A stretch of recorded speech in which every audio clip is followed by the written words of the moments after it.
ఇది వేళ చాలామంది ఎదుర్కొంటున్న పరిస్థితి, అనుమానం ఏం లేదు. మనం పైకి చెప్పుకుందుకు సిగ్గుపడుతున్నాం. కానీ ఇంకా ఎంతకాలం బతకాలరా సంత ఈ సమస్యల్లో, ఈ వలయాల్లో, ఈ కష్టాలు. ఎవ్వడు మాట వినడు. ఈ కుటుంబానికి మనం బాధ్యత వహించాలి. ఏమన్నా అంటే మన అంటారు అందరూ. లోకం తీరదు. భర్త తప్పు చేస్తే భర్తనంటారు. చిత్రం ఏమిటంటే భార్య తప్పు చేస్తే కూడా భర్తనంటారు. ఏమంటారో తెలుసా? రౌతును బట్టి గుర్రం. విచిత్రమైన సామెత అండి.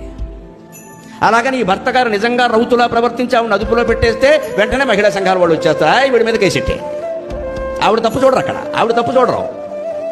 స్త్రీలైతే తప్పు చేయకూడదని ఏమైనా ఉంది? శూర్పణఖల మందల్లో రామాయణ కాలం నుంచి ఉన్నారు. ఇక్కడ ఎవరికి మినహాయింపులు ఉండవండి.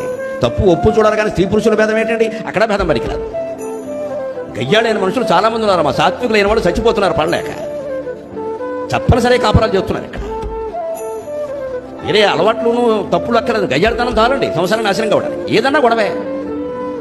మరి మొగుడు ఏం చేస్తున్నాడు? ఇక్కడ చచ్చినట్టు పడున్నాడు. గౌతమ బుద్ధుడిలా మాట్లాడుకున్నాను.